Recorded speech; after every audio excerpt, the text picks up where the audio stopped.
greatest story ever told.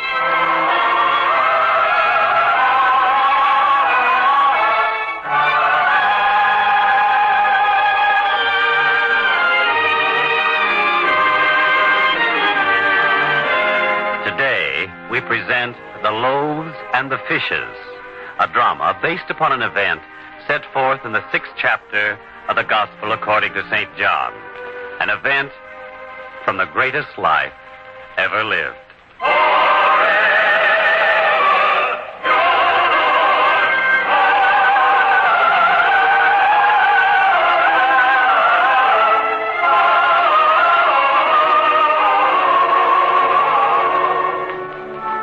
In the province of Galilee, this is the harvest season. And if one were to stand upon a hilltop and look down at the fertile plains, one would see that most of the land is cleared of ripened wheat and barley. And here and there, one would spy sheaves of grain gathered and tied together and waiting only to be stored in the barns of industrious farmers. And on the land of one farmer, we find the young boy Gideon struggling under the great weight of such a sheaf as he makes his way into the small old barn. And now, having stored his produce, the boy comes into view again, and as he does, he calls out, Mother, Mother, it is finally finished. Do you hear me? Yes, Gideon. Yes, I hear you. What is it? The last of the grain has been safely stored away. Now the weather can't damage it, and I will have enough time to do the threshing.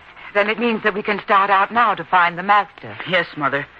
And they will all be surprised when they see us arrive there. Why should they be surprised? Surely they know that whenever it's at all possible, we go to hear the master. Of course. But I know what they've been saying. The boy and his mother will never bring the harvest in by themselves. They think because they are older and stronger, they are better farmers than I am. But it is not so. I have never heard any of them make such remarks about you, Gideon. They must have been thinking that now that Father is dead, we would be dependent upon them for their charity and their help. Well, we have proved it to them. We can survive on our own. Yes, my son, you have proved to them that you can plow and plant and reap and harvest very well for a boy your age. For a boy my age, I have done as well as any of them. And what's more, they are going to know it. What do you mean, Gideon? Nothing. You know, Mother, I have been thinking. This barn is many years old. It is indeed. Built by your father the year before we were married. Well, it is time we had a new one. But why, Gideon? This one is still in fairly good condition. Mother, we will be having more produce from now on. More than we had before. We have had a fine year, that is true. But that's the way it is in farming. Some years are better, some are worse. This was the best year that I can ever remember. And we should do something to celebrate it. A new barn, bigger than we've ever had before. That's what we will have. And then, my son, they will all know? No. That you are such a fine farmer? Better, perhaps, than your father was? Is that it? Why, no, Mother. That's not it at all. A bigger barn is what we need and what we shall have. And I have already thought it out. We shall keep enough grain for seed and to feed ourselves, and all the rest I will take to market and sell. And with the money, we shall build a barn. This is not what your father would have done. I am the man of the house now, Mother. But, Gideon, it is wasteful to spend money on something we do not really need. Besides, we must keep a store of grain against a bad year, and a few coins against whatever trouble might come. You only say that because you are afraid. Believe me, Mother, this year was good, but next year will be better. Oh, if only I could talk to you as your father might have talked. Mother, please. It is already noon. If we stand here talking, we will never reach the Lake of Galilee today. We will never see the Master. But, Gideon, it is important to talk Mother, if I can do the work of a man many years older than I would like to be treated that way. I have made my decision. Now let us start out if you have packed the food. Yes, Gideon, I have packed the food. Some small barley loaves and 2 small fishes. It will be enough to see us through the day. Good. There are yet some hours of daylight left. We will find him before the teaching is over. I am sure of that. Come, Mother.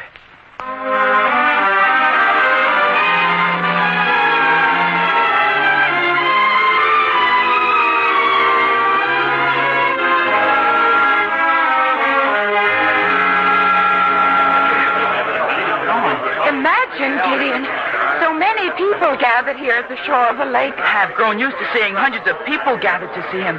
But this time, it seems like thousands, Mother. Thousands. They could not all have come from Capernaum. There must be many here from Magdala, from Arbella, even from Emmaus. I am only afraid the teaching is over for the day. I hope it is not so. We will find out when we press forward to the edge of the water. Please, sir, please let me through here. My mother and I must see him. And don't you think, Gideon, that I would like to see him, too? Abner. Mother, see who is here. It is Abner. Abner, how good it is to see you. Tell me, have you just arrived, too? Not at all, Sarah. I arrived here before dawn. I watched the sun come up, and it was fiery red, and it bathed his white robe in a color too beautiful to describe. I was here before any of them, and I have seen everything that happened. And I know now that I will never again see such a day as this. Why, Abner. Today I saw a man carried to the master. He was so sick that when they placed him at the master's feet, he hardly even breathed. And then the master said to him, "Take up your bed and walk." And the man rose up and did as the master said. Oh, Abner, you saw this yourself? Yes, boy. If only we had seen it, Mother. Believe me, son, there was more. A great deal more. A blind man was healed here today. They led him to the master, but when he left, he needed no one to show him the way. Oh. I think it was from that moment on that the crowd began to grow so great. The people who saw these miracles sent word back to the towns along the lake, and people poured out to gather here until the crush of the crowd was so great that I tell you, I fear for the master's safety. Surely they would not seek to do him any harm. Oh, of course not, but their admiration and their enthusiasm know no bounds.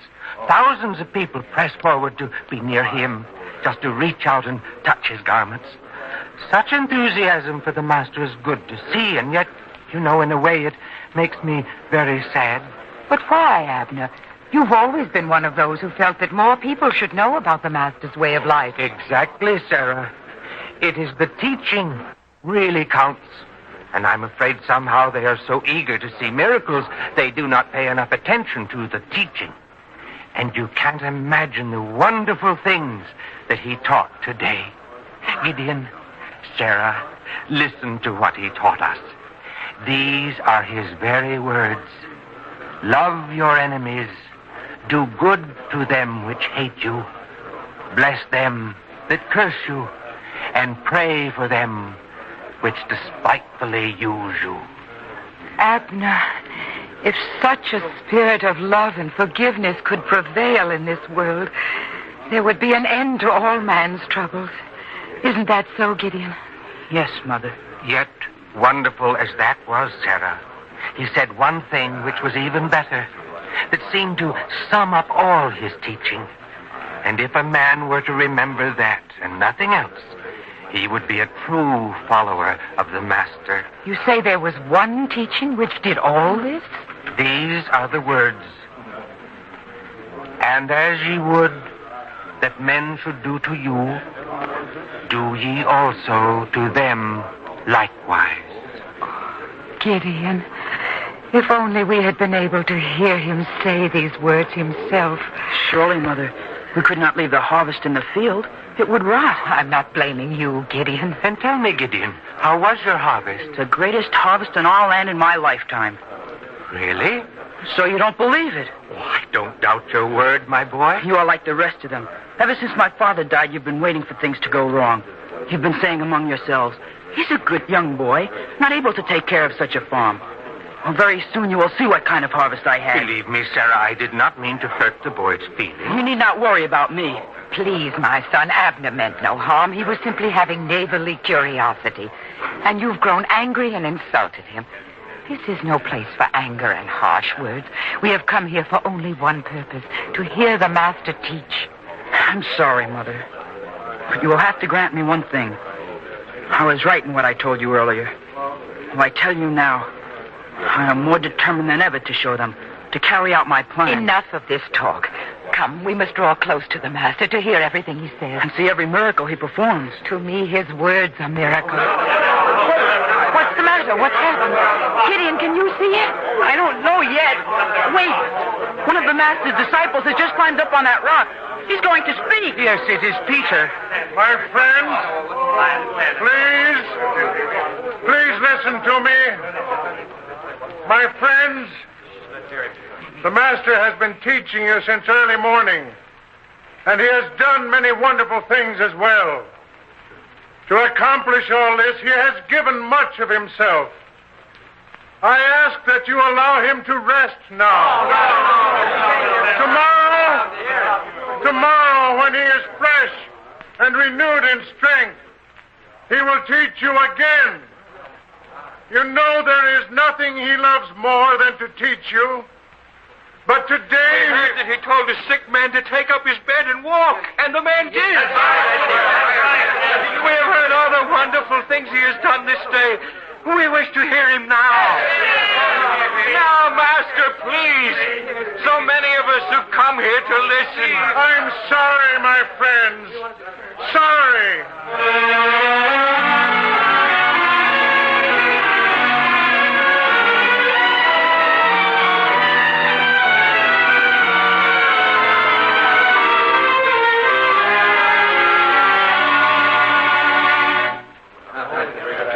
Andrew, Philip, they will not let him go. There's only one way now. If we could clear a path for him to one of the boats on the shore. Exactly, Andrew. Only when we are finally aboard a boat and out on the lake will the Master be able to rest. So you and Philip take places beside the Master, and I will make a path for you through the crowd to the shore. One side, please. Make way for the Master. One side. Master, this way. Follow me, Master. Follow me. They will not give up, Peter. And who can blame them? Yet there's a limit even to the Master's strength. We're doing what we must do.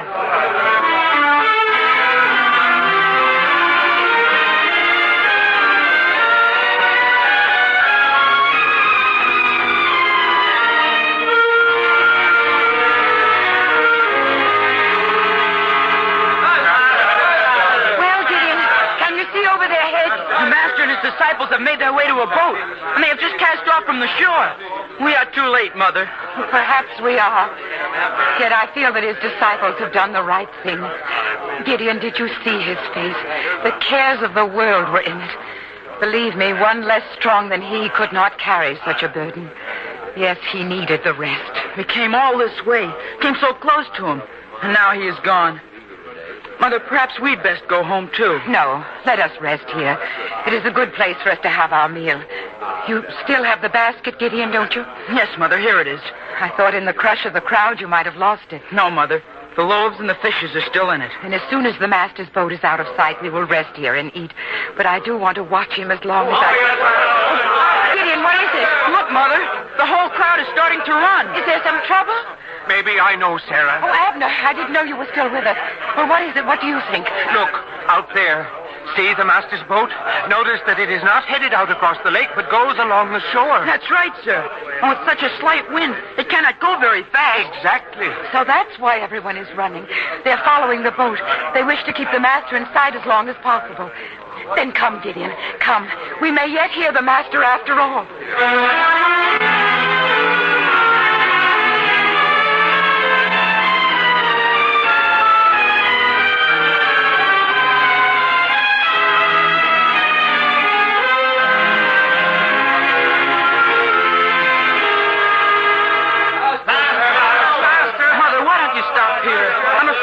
To go on. We have followed the boat for a long time. The others still follow. Can I show less faith, less belief in him? But you've been up since dawn. You have helped with the harvest. You're too tired. Is it only the easy things we should accept from life? We work hard for other things. We should strive hardest of all for this most precious thing, the Master's teaching. Mother, I know. I will go on by myself. And if he's going to teach any more, I will listen and tell you everything. I wish to hear it for myself. His voice alone gives me great comfort. We will go along with the others. But, Mother, you're tired and it may be useless. I am not turning back. Now come along and save your breath for running, not talking.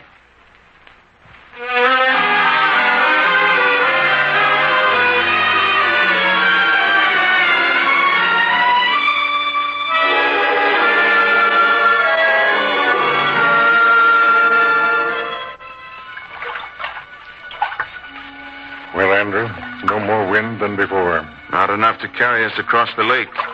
Do you notice the master keeps a constant eye toward the shore? I almost wish he did not watch them. In the face of such love and devotion, who can refuse them? What do you mean, Peter? We'd better turn in to shore. They'll crowd around him. They'll want to touch him. In their fervor, they may hurt him. You can see for yourself, Andrew. He cannot rest while they wait for him. True. Then swing the rudder over and turn the ship about.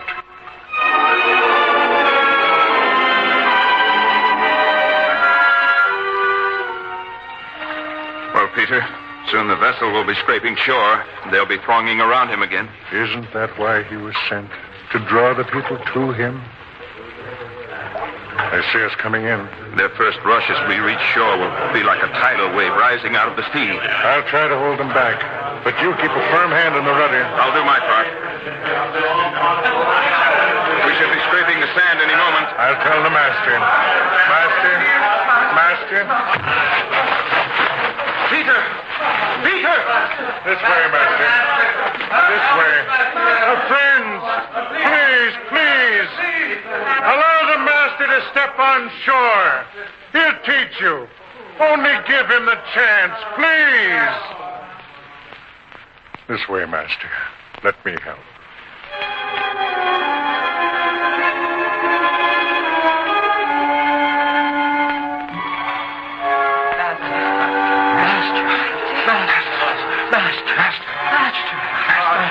Master, please, teach us.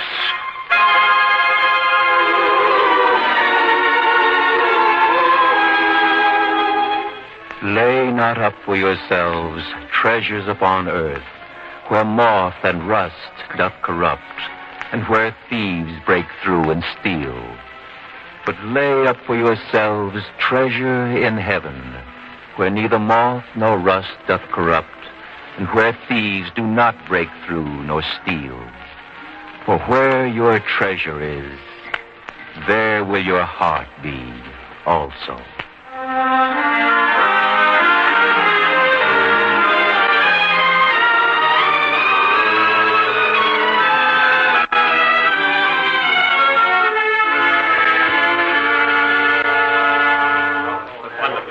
Mother, he said many wonderful things. Aren't you glad now we stayed with the crowd? Of course.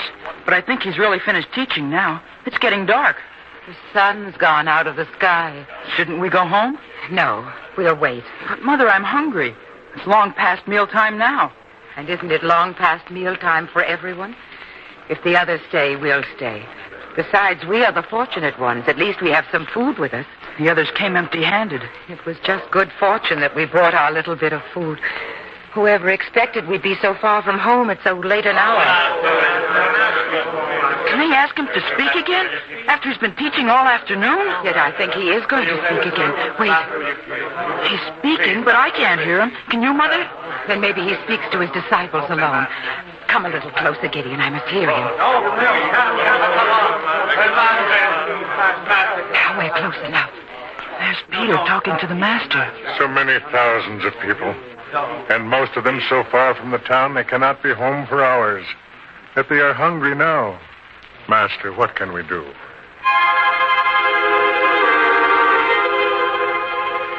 Whence shall we buy bread that these may eat? Bread, Master? For so many?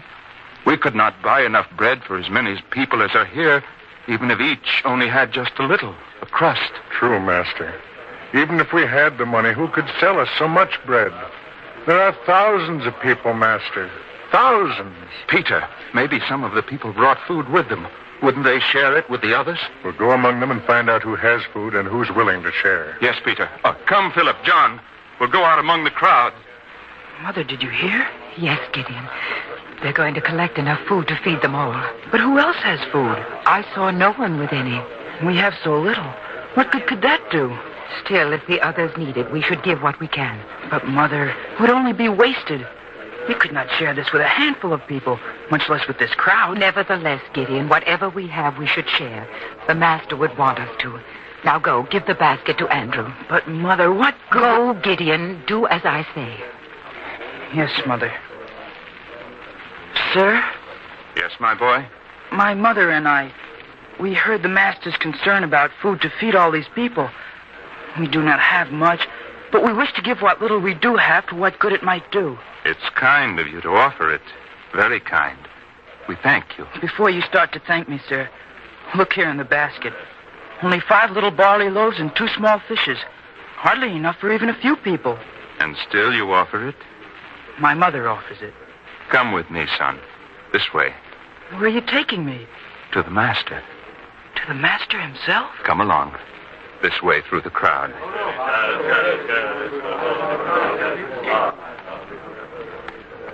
Here, my boy. The master. I've never been so near to him before. You're closer to him than you think. For having given to help others is the best way to be close to him. But now I will report your kind offer. Master. Please, sir. Should you trouble him with so little? Be still, boy. Master, there's a lad here who has 5 barley loaves and 2 small fishes. Master, no. It's so little. Not enough to take notice of. Allow the master to decide if this is so little. He's looking at the loaves and fishes now. He said nothing. He is disappointed. I told you. Wait, boy. Wait.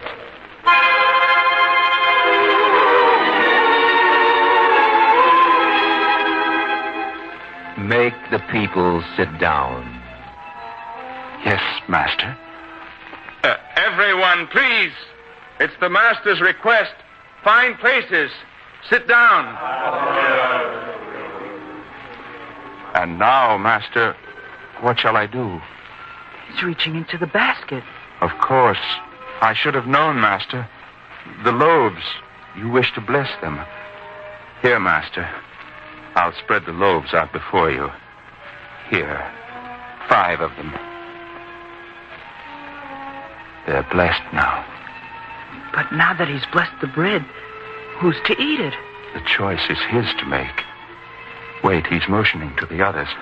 Peter, Philip, John. Yes, Andrew? May I help, Andrew? The master wishes us to help distribute this bread and these fish among all the people.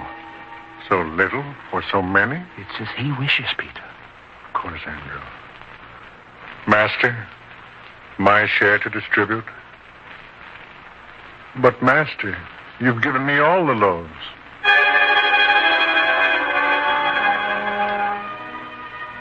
Peter. Andrew, look. Look. He's given me 5 loaves and 2 fishes. And yet there's more left. More. And look. He fills Philip's arms. Still there's more. Sir, what I see. Yes, lad. We all see it. But come, my brothers. There's now much food. Let's distribute the food to the hungry. All this from only 5 loaves and 2 little fishes.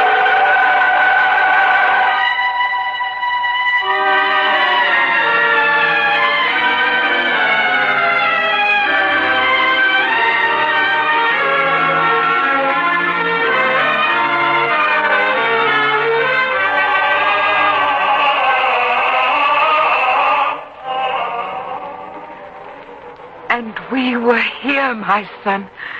We saw it. How privileged we are. Yes, Mother. As close to the Master as I am to you right now.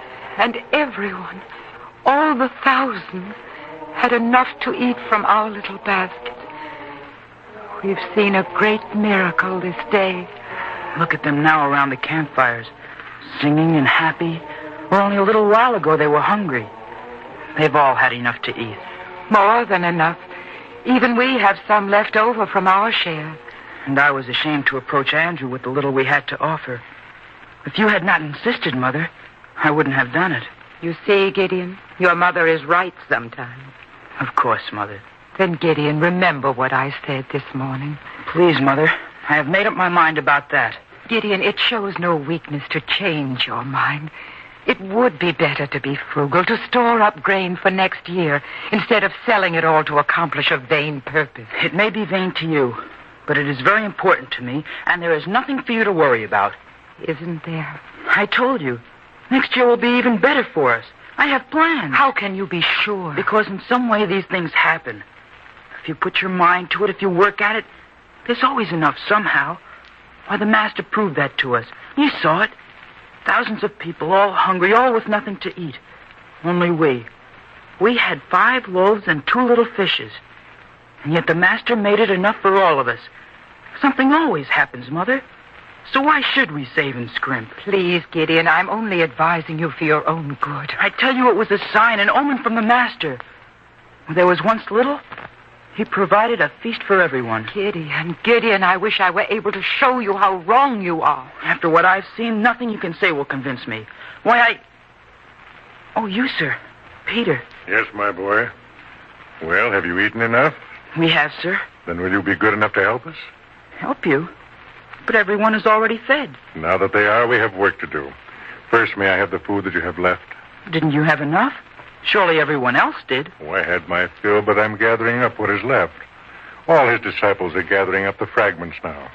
We've already filled almost 12 baskets just with fragments. You can help. But why? What for?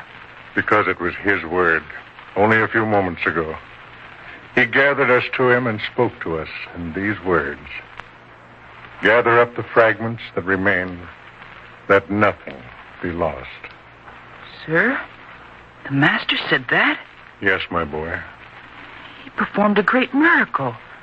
He provided so much food from so little that we couldn't even eat it all. Why should one who can produce such a miracle care about fragments? Because it would be wasteful to do otherwise. Why should he care about waste? He can perform another miracle and produce more. Why should he be concerned about what is left over? Because one should not waste, even amid plenty. So will you help us? Yes, of course. But, sir, Peter, may I talk to my mother for just a moment, please? Surely, son. But remember, we'll be counting on your help. Well, Gideon, what was it you wanted to say? Mother, I want to say I was wrong. That I'm sorry.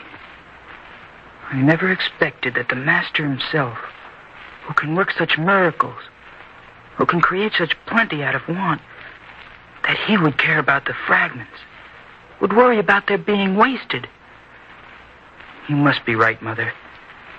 I know it now. If God provides in abundance, isn't it sinful for us to waste what he has provided? Is it right to repay his goodness with wastefulness? You see, Gideon, it's our duty to preserve his gift, even as the Master has instructed his disciples to do now. We must make use of the blessings of God in such a way as the Master said, that nothing be lost.